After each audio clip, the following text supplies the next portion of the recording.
there's a reason abandoned asylums make people uncomfortable. It's not the broken windows or the peeling paint, it's knowing that real people lived and died inside these walls, and that in most cases what happened to them was never fully explained. Today we're going through 10 of them. Let's get into it. Severals Hospital opened in 1913 in Colchester, Essex, and it operated for 84 years. At its peak, it housed over 2,000 patients. And when I say patients, I mean people who had been committed for things like moral deficiency, excitability, and being a burden to others. So, not exactly rigorous diagnostic criteria. The hospital was built on the principle that the mentally ill should be removed from society and kept somewhere out of sight. A self-contained institution. Patients worked the farm fed the patients. The institution existed to perpetuate itself. When researchers began examining the death registers after Severals closed in 1997, they found something that should bother everyone. Hundreds of entries. Cause of death listed simply as exhaustion, which is a word that tells you everything and nothing at the same time. Most of their stories ended with that one word, exhaustion. I don't know, maybe disturbing a place that's been the same for 84 years wasn't the best idea that anyone ever had. Norwich State Hospital opened in 1904 in Preston, Connecticut, and I need you to understand the decision that was made on day one of this institution's existence. The people planning Norwich State Hospital looked at their patient population, which included the criminally insane and people with active tuberculosis, and said, same campus. Let's put them all together. TB is an airborne infectious disease. You get it by breathing near someone who has it. The decision to house infectious TB patients alongside a general psychiatric population in 1904 was not a mistake born of ignorance. Tuberculosis had been understood as contagious since 1882. This was a management decision. Norwich operated until 1996, which is insane. In those 92 years, the full records of what happened to patients inside were never made fully public. 12 of the original 20 buildings have now been demolished. The remaining 8 are rotting, and nobody has explained what exactly happened inside them for 92 years because the records that would tell you are either sealed or gone. All right, we're done with number 9. Let's keep rolling. I'm definitely uncomfortable already. At its peak, Whittingham Hospital housed over 3,000 patients, making it one of the largest psychiatric institutions in England. It opened in 1873, and for most of its existence, it was exactly the kind of place you'd expect. Overcrowded, underfunded, and largely invisible to the public. But in the 1960s, staff started talking, quietly at first and then louder. Patients were being beaten. Some patients were receiving nothing but bread and jam to eat, not as occasional punishment, as a regular diet. Some had their food mixed with cleaning products. Staff who raised concerns were apparently ignored or pressured into silence. A formal government inquiry was launched in 1972, and what it found was that systematic abuse had been occurring at Whittingham for years, with hospital management fully aware and doing nothing. Aradale opened in 1867 in Ararat, Victoria, and operated for 130 years. Over those 130 years, over 13,000 people died inside its walls.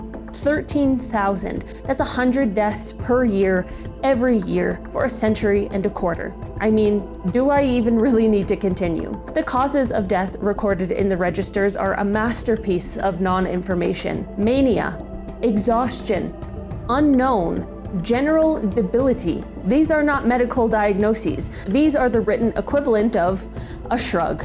This place was originally designed to house 500 patients, but by the early 20th century, it held over 3,000. The overcrowding was described in official reports as extreme.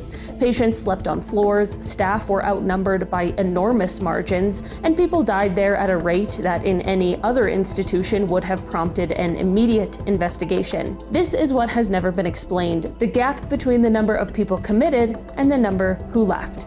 You went in, you mostly didn't come out. 13,000 people died inside those walls, and the cause of death for a significant portion of them is listed as unknown. Isn't history fun? In 1946, a conscientious objector named Charles Lord was assigned to work at Byberry as an alternative to military service.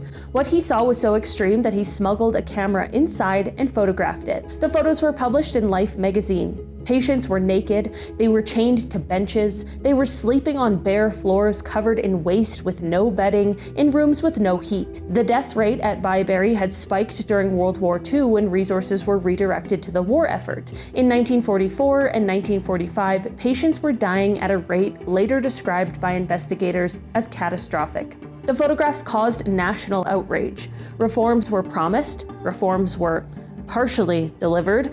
Byberry lurched on for another 4 decades before finally being ordered to close in 1990, and when it did, approximately 900 patients were discharged.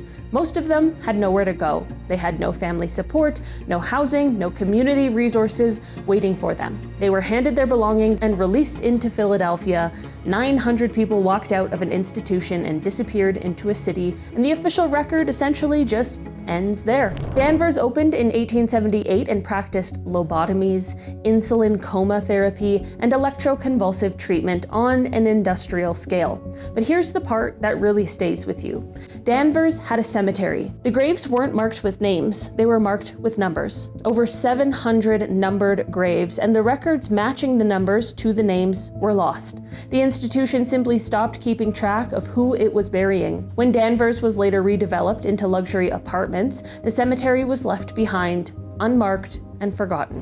Pennhurst opened in 1908. On opening day, the hospital's own superintendent called it a menace to society, and he was right.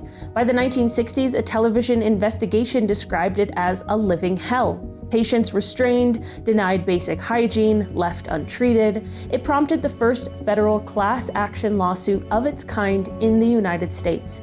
Pennhurst closed in 1987. What has never been explained is the 40 years before anyone with a camera showed up.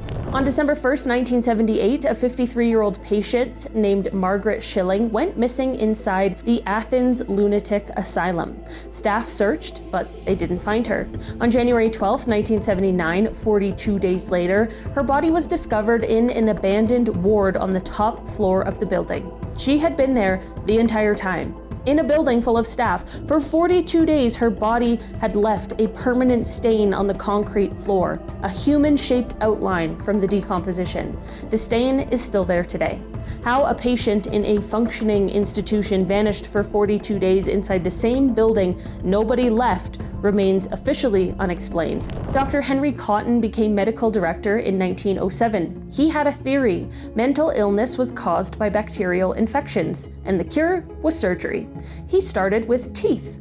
Cotton pulled the teeth of every patient at Trenton. When patients didn't improve, he moved on. Tonsils, colons, spleens, stomachs, ovaries. He operated on hundreds of patients. He claimed a cure rate of 85%. An independent investigation in 1925 found the actual cure rate was closer to 25%, and the death rate from his surgeries was approximately 30%. 1 in 3 patients died on his operating table, but Cotton continued. The New Jersey state government knew. The investigation was suppressed. Cotton operated until his death in 1933. When staff cleared out the old building during the 2008 renovation, they found something in the basement: shelves, floor to ceiling, lined with copper canisters, 3,500 of them. Each canister contained the cremated remains of a patient who had died at that hospital between 1913 and 1971, sitting in that basement unclaimed for decades, some for over 80 years. The canisters were numbered, but not named. The records matching numbers to the identities were incomplete. Some names had been lost entirely. These were people who had been committed, died inside the institution, cremated, and then just stored on a shelf. Their families were never notified in many cases. Oregon law at the time did not require it. The hospital is now working to identify and return remains, but for hundreds of the 3,500, no family has ever been found. Nobody claimed them in life, and nobody claimed them in death. That was a sad note to end on. All right, guys, that has been our list for today. Thanks so much for checking it out. I've been your host today, Olivia Kozlowski, and I will see you again soon. Bye.